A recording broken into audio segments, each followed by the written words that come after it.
Hello everyone, welcome to Redbust US channel.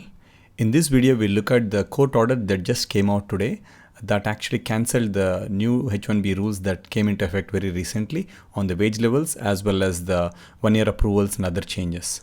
So this is what we will cover in this video.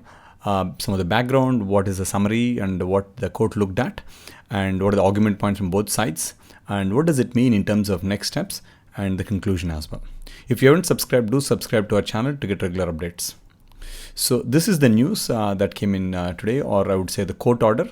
You can see order granting plaintiff's motion for partial summary judgment, right? So I mean, we'll put in a link in the description where you can go and read this in detail. It's about a 23-page document. So for everybody's interest and easy understanding, we're summarizing this in short. So the background for this is earlier this year, around in October, DHS actually put up a new H1B regulation without comments, and it was published as an interim final rule. What it meant is there were no comments taken from public, and they published it directly. So what they did was, as part of that rule, they changed the definition of special occupation. They changed the other aspects where they would look at employer-employer relationship aspects and the kind of evidence they would look for special occupation work, like similar to past, right? MSAs, work orders, SOWs, and all sorts of things, right? Besides that, they also introduced a new thing called one-year H1B approvals for third-party placements. So this impacts a lot of consulting companies as well as doctors and a lot of people as well. And besides that, they also added site visit standards, essentially telling that there'll be more site visits and, they can come, and they put in extra regulations that tells that if somebody does not cooperate, then they can technically revoke the H1B as well. Besides that, what happened around the same time is US Department of Labor also introduced changes to the wage levels. So, in general, if you file H1B LCA or if you're going for perm processing, essentially for the green card process, we had something called wage levels. Depending on your experience and in the SOC code or the job title and the seniority, right? So you would be classified into one of these wage levels, either level 1, 2, 3, or 4. And before the change, the salary required was in the percentiles of 17, 34, 50, 67, that went up to 45, 62, 78, 95. What this essentially meant was, the wages, the minimum wages or prevailing wages for H1B workers essentially increased by 20-30% or sometimes even 40% in many cases. So this actually created a lot of confusion, and many people are not able to renew because no employer would increase their salary by about 40% or 30%, right? So these are the two rules that are in contention, and the lawsuits were raised against these two. So there are basically three lawsuits. And just to give you some more background, on this wage level, the first one, the DHS lawsuit will be effective from December 7th, but the other one, which is the wage levels one, was effective on the day itself in October. Now, in terms of lawsuits, right, the first lawsuit was on H1B wage levels that was filed by IT Serve Alliance. There was a second lawsuit on the wage levels as well by about 17 organizations that actually went to court. And the third lawsuit was on H1B wage levels as well as DHS changes to the H1B program. This was by US Chamber of Commerce. Now, in today's judgment actually came in the US Chamber of Commerce. So we're going to review that court case only. We are still waiting on decision from the first two lawsuits. So this decision is only in case related to the one that was filed by US Chamber of Commerce. So US Chamber of Commerce actually put in a lot of things in that, right? If I summarize the whole, the lawsuit, right? So there are two key points. One is DHS and DOL, both of them did not follow proper process. This is a violation as per Administrative Procedure Act. So there are many protections that are under Administrative Procedure Act, which tells that if a rule is not properly followed or which is not logical, they did not do anything that is as per law, then you can go and sue them against something called APA. So this is one of the major ones. And the second one is all these changes that are done by them are not supported by statute, or they will substantially restrict the H1B program. So these are the two main areas that they actually went ahead. And in terms of that, what court did was court actually did not look at all the aspects of what has been brought into the case because it's going to take pretty long to review all of them. So what they did was they only focused on the aspect of not following the proper process and comment period, right? So they used something called a good cause exception. So that is what the court focused on, and based on that, they gave partial summary judgment. Yeah. Now, in the next few sections, what we will do is we'll look at what are the claims by DHS and argument points, and then look at what court has actually put to that, right? So DHS claimed that, with COVID, the unemployment has skyrocketed, and it's about 10.2% in August, right? And they also said that if they don't act in this kind of situation, it's going to create unemployment crisis. And these H1B rules will actually help the program to be more effective and efficient. So this is the kind of argument they've given, the reason for skipping the notice on comment period, telling that they primarily hinged in on the COVID situation, and that H1B program is going to create a disadvantage for US workers.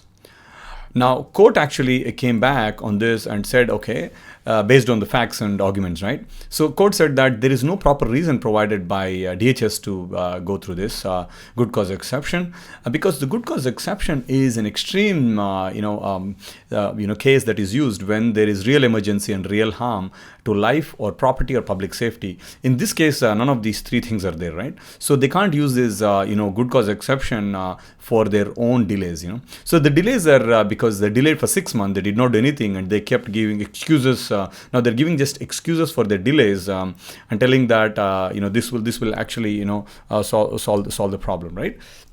Now, in terms of DHS had a regulation to change, the H1B program in 2017, right? This was part of the Buy American, Hire American kind of thing. And all these years, DHS did nothing. So, and now suddenly they are taking this delay, all this COVID, and putting excuses, telling that this is the reason they're doing that. So it is not really logical. They had all the time in the world to actually look at these and put in a proper process. Now, they can't just use this, right? And this other aspect is the unemployment rate that they're using is pretty much generalized, and they're not really looking at only H1B related occupations. So unemployment is actually low in H1B holders working areas, be it computer occupations or other business related areas, right? Again, good cause exception was used in air travel safety. I mean, the reason they tell this is because there were some cases that they quoted in that, telling that this is the reason we used. But court says that these were all used only in extreme cases like in mine worker safety or air travel safety when these were used. So you can't just use this as a good cause exception. So this is not acceptable. So essentially, court said that all your claims are not right. So you have to follow the process. Now let's look at the second aspect of the Department of Labor argument points, right? So Department of Labor says that, okay, there is similar to what they've done by DHS, right? So there is widespread unemployment, and it's going to impact the job prospects of US workers. And what they said is, this is the kind of irony, right? They say that if you give notice on comment period, employers will actually take advantage of that delay or that period of comment notice period, and they will all file these new LCAs or PERMs, and then before the rule goes into effect, they will get all of these approvals, and thus they basically evade the change, or they'll take advantage of this notice on comment period. That's what they said, which is illogical, right? And also, if not changed, this will create an opportunity for employers to hire low-wage workers than the US counterparts. So these are the key arguments. And again, they say that without any proof that the wages are artificially low. But again, the DHS, the court did not look at the specifics, but they only focused on the first part, right? Now, in terms of court, what the way they counter-argued is, DOL did not use the good cause exception. Because DOL actually issued other regulations in the COVID period that are not a priority, and they actually give that quotes of what were some of those regulations that were passed by them. So it was really a priority for them. They should have actually focused on this on the day one when they realized that there was going to be this issue of that, and they cannot excuse their delays and use these good cause exceptions. So they're not entitled for this, and they basically forfeited their right to use the same, right? And again, they also say that employers relied on these rules for years to make a decision planning and budgeting, and suddenly you can't change this without giving an option for them to give feedback. So you're just it's not logical, and doesn't work in business perspective, right? And DOL also quoted few court cases in the past, but they're not really related to this, and they say that they're in different situations. You cannot apply those in this kind of place, right? And again, they also said that employers will take advantage, but they did not really provide any proof based on historical patterns, right? So that's what they say.